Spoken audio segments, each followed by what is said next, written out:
tick, but boom, boom. Tick, tick, tick, but boom, boom. Foot on the pedal, I move, vroom, vroom. Tick, tick, tick, I'm a boom, boom.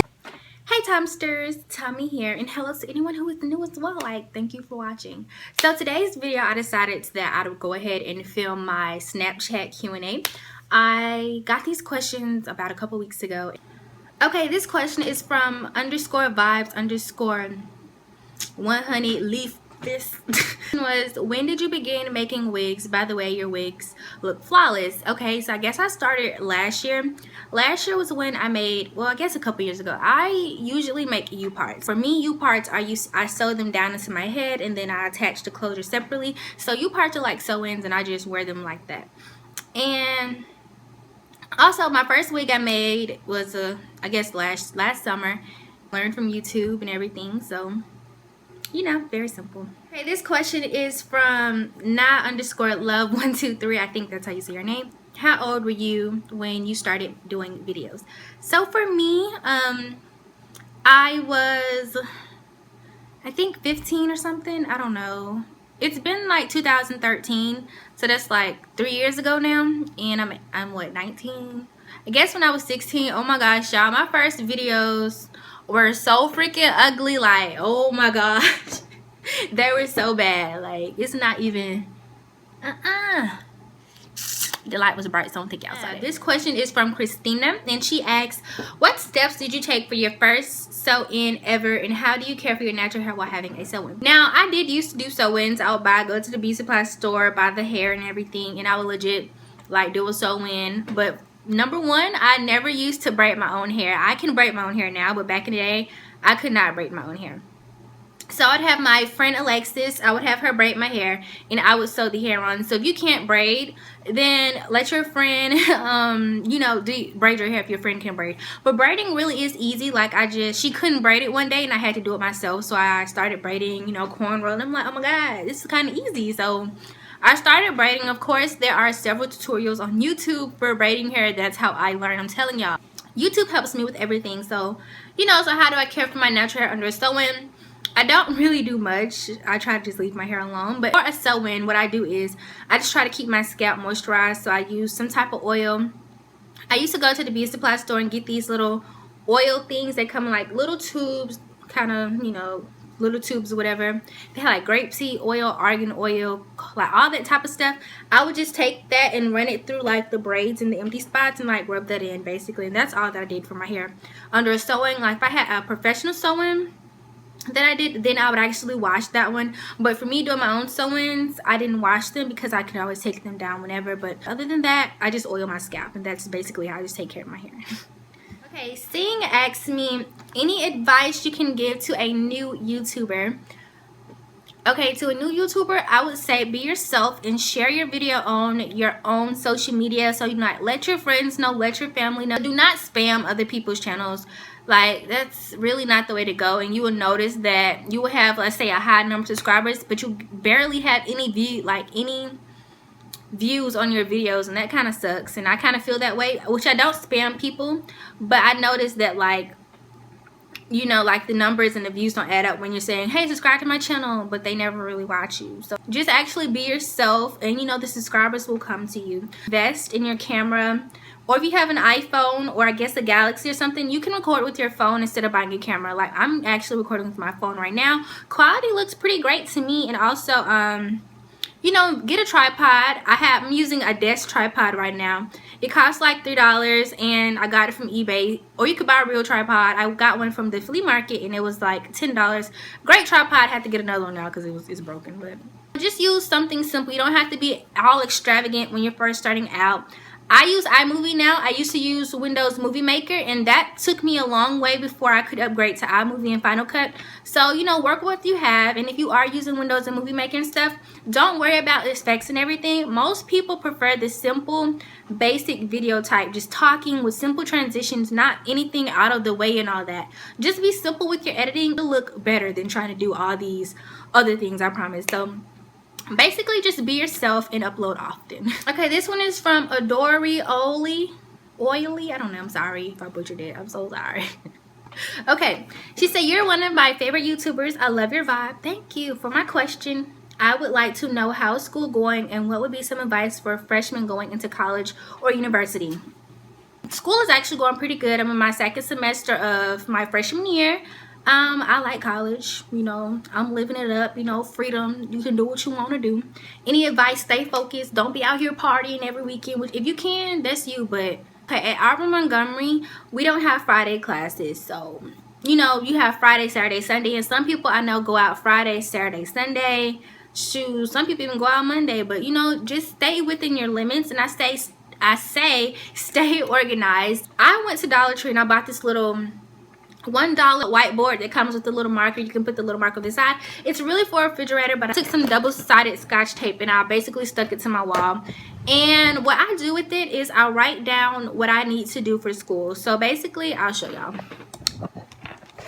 We can see right here, I write down what I need to do, and that helps me stay organized. Also, have a planner. If you need to, set them alarms in your phone, like, ooh, study.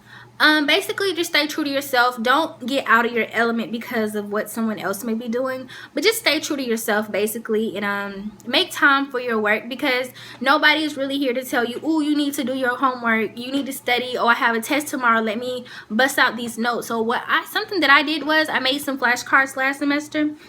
And I took this really hard, kind of upper level class, but it was hard, but you know, you just pay attention. We took notes. He wrote on the board and he talked the whole time. There was no PowerPoint or nothing. That was it.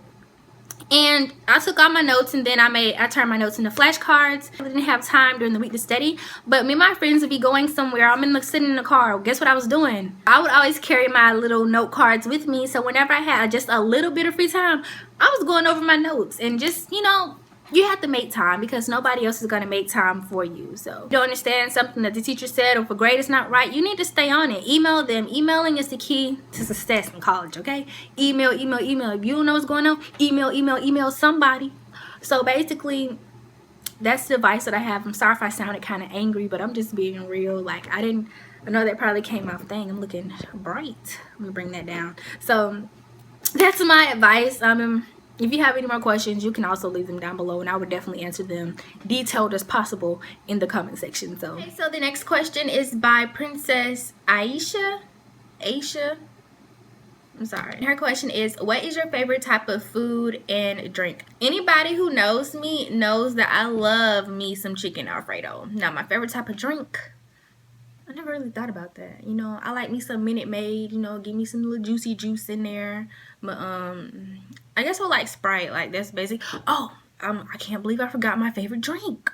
My favorite drink is ruby red grapefruit juice. Like, oh my goodness, that's my favorite thing in life to drink. I can't believe I forgot. Can you believe I forgot?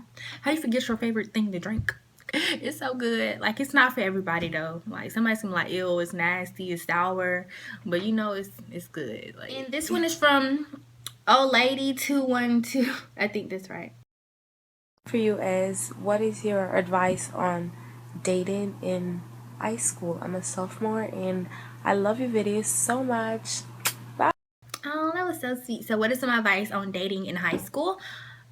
You know, I think it's okay to date in high school, but don't let dating be your main priority. I just say stay focused on the goal, which is graduating. I would say it could be difficult, but I don't know, like, I've seen some really good high school relationships and I've seen some really bad ones.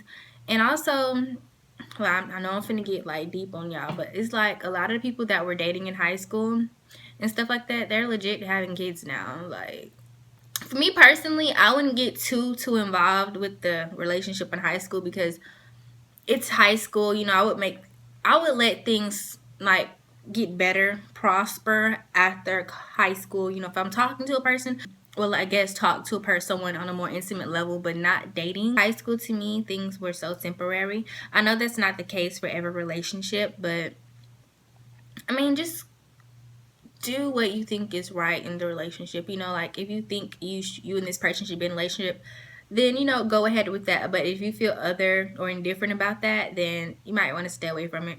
I don't really have too much advice on that. I didn't really date that much in high school. Well, I kind of did 9th grade. Yeah, dating probably isn't.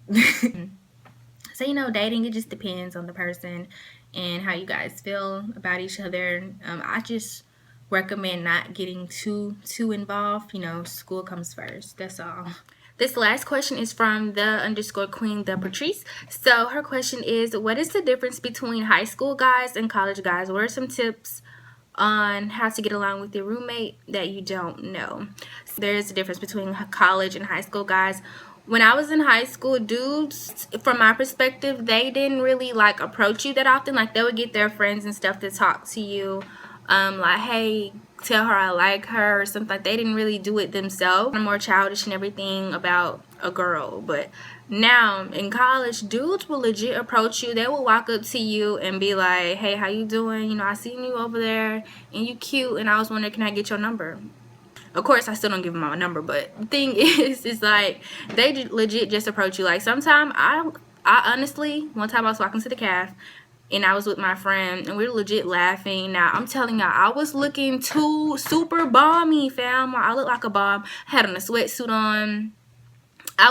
It was dark too, and this dude came out the bushes and was like, hey, I just want to let you know that you're beautiful. Can I get your number? But they always ask for your number. Like, they legit like, let me get your number, like, not let me, like, can I get to know you, let me get your number. So I guess they are bold in a sense, but they're still kind of childish in my opinion.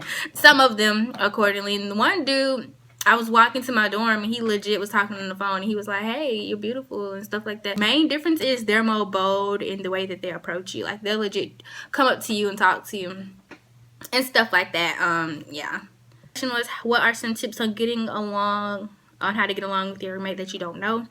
So for me, okay, both of my roommates I did not know. I had a roommate last semester and now I have a new roommate this semester. She didn't leave because of anything that I did. We didn't have any conflicts. The number one thing I would say is try to get to know that person. Like, even if you don't know them, don't go in like, oh my gosh, I'm gonna hate my roommate. At least get to know them.